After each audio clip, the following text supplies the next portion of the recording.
Bedford, Indiana is a nice sized town that is like 20 miles south of Bloomington, Indiana. And at one time it got a decent amount of train traffic going north and south and east to west. And now it has zero. So this is a video and we're going to try and figure out what happened. Where did all the trains go? And how come not one business in this community uses the railroad? So if you go to YouTube, you can find a handful of videos that show train traffic right down the middle of the main street. You can also see the Indiana Railroad Company, which bought out the railroad territory from the CP that ran through Bedford, Indiana. Now let's read some of the articles that some of the rail fans have produced concerning the Bedford Tragedy. I was shocked to learn that there is no longer any rail service in Bedford, Indiana. You can see right here, this was the diamond where the Monon crossed the Milwaukee Road, which on a Google map would look something like this. Now this is an interesting picture. This is the Monon, which you would be headed towards Bloomington, Indiana, north. And then towards the left would be the old Milwaukee Road, which would head towards Terre Haute. And over on the right, we can see the Bedford train depot. I think it was built in like 1899. So this picture was taken back in December of 1989. And a lot of the train traffic that went through Bedford, Indiana, was from Louisville, Kentucky. And if you're wondering what really killed the train traffic in Bedford, Indiana, it would be this line, which is owned by a short line company called it Louisville and Indiana. And basically CSX worked out a deal with this short line company. They have invested around $90 to $100 million upgrading this line, and they're actually going to kill off the remaining segments from Bedford down through Mitchell and on to Louisville. Apparently there's next to no businesses on these segments. They don't even need it. They don't want it.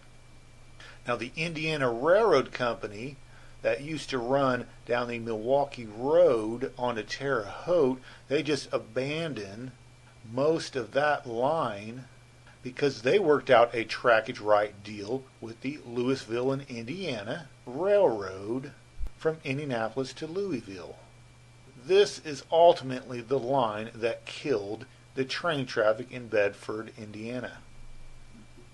This is an interesting picture taken in 1977, driving right down the middle of town, and it definitely looks like an old school Amtrak. This is a picture right by the Monon Depot of a train in 1971, and it looks like it's headed south towards Louisville. Now this is an interesting picture. This is a Milwaukee Road freight train in 1982 that is coming from the Terre Haute area going south through Bedford and headed down towards Louisville. And this is a Milwaukee Road employee that has a metal rod with important papers that he's going to hand up to the conductor or the engineer. This is a comment from 2010. Well, got some bad news. Both of these lines are slated for abandonment soon. The Indiana Railroad Company is going to run its last train very soon and has not ran a train in some time. The Indiana Railroad Company is abandoning south of Crane. I helped lay one of the last stretches of welded rail on this line when I worked for the CP Sioux line. Very sad indeed. Jeremy Harris.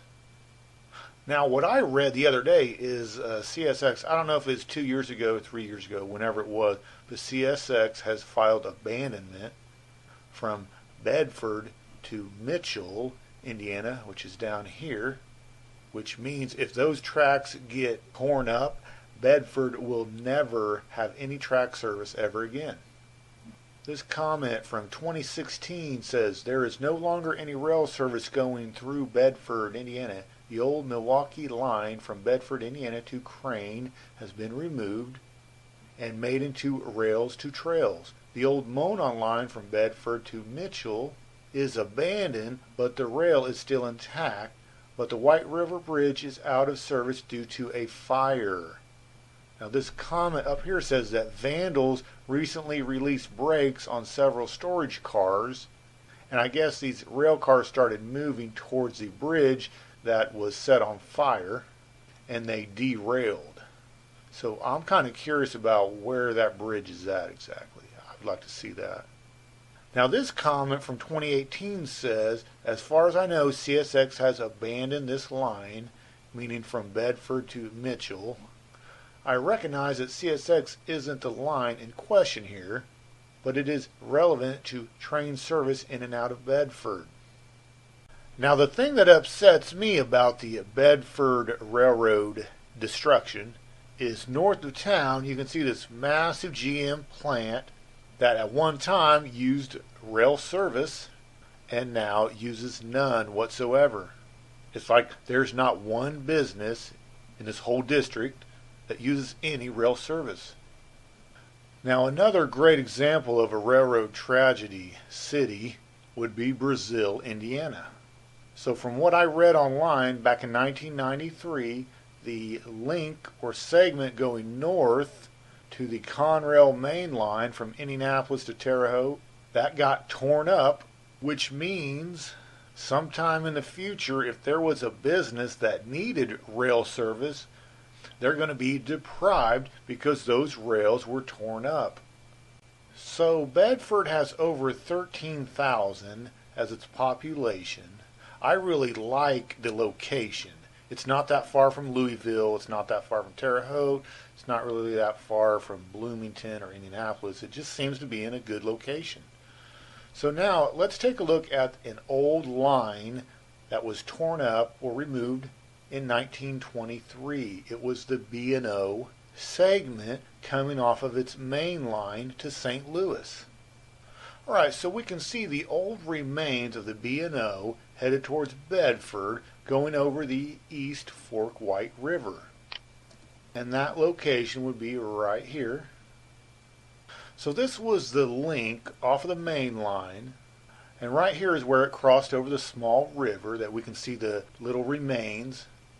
And then those rails apparently they went north of town. So this branch line opened in September 1893 and was abandoned in 1923. So the town of Bedford, we can see right here is the popular junction where the Monon and the old Milwaukee Road crossed over. This would be the Diamond. And there's really not much left today to even go explore. Now, I wish I had known, 10, 12 years ago that this was going to be abandoned, because I would have actually drove down and tried to witness one of these street-running freight trains. I did read online that there are people that believe CSX purposely did piss-poor service in hopes that they could abandon this segment. But I don't know how true that is. But it does seem kind of fishy how GM, which normally does business with the railroad, has a facility this large and does zero rail business. I bought a book many years ago, The Railroads of Indiana, and I'm going to go through here and see what kind of knowledge it has concerning the township of Bedford and its railroads. So in this large Indiana book it says Mr. and Mrs. Jones of Bedford, who rode the first train on the line out of Bedford in 1890, they bought tickets 60 years later for the final Milwaukee Road run. Isn't that interesting? Alright, so this is a map of the original Milwaukee Road that used to come down from Chicago, go through Terre Haute, then it would curve around and serve the large limestone business north of town, and it even made it all the way to Seymour and Westport.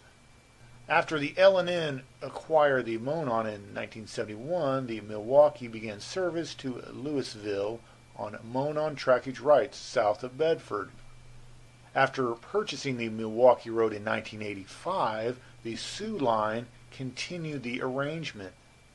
Alright, so this is a map of the B&O line, and we can see that segment that spurred off north of the B&O main line that was abandoned in 1923. Now this is a map of the Monon Railroad, which we know runs north and south through Bedford, but what a lot of people don't know is that the Monon at one time had a railroad or a link going to a town called Switz City. So that means that at one time there was 6 different directions of railroads leading into Bedford, which kind of just makes it even more upsetting that there is 0 rail traffic in this town. Alright, so in 1973, service began from Louisville on trackage rights over the former Monon. Following the Milwaukee Road's bankruptcy, Canadian Pacific Rail's Soo Line purchased its assets and continued to operate into Louisville. With one eye on Bedford's limestone quarries and the other on the coal fields, Mr. Walsh, the guy that helped founded the Milwaukee Road, I guess, in the Bedford area, he rebuilt the west end with heavier rail and better roadbed. He increased the locomotive roster more than 500% and added nearly 6,000 more train cars. So there was a time back in the day when the Bedford area was receiving a lot of train traffic. Now on this map we can see how large this limestone business really was. The business that the Milwaukee Road made millions of dollars off of. If you look north of town, you can see this large white image, and down at the bottom of the screen we can see this 1 mile bar. See down here? So we're going to compare the 1 mile scale against the limestone quarry, and we can see that it is almost 1 mile from end to end. I mean, this place was huge. Now we can also see the old remains of the railroad link off of the Monon that used to go into this large limestone business.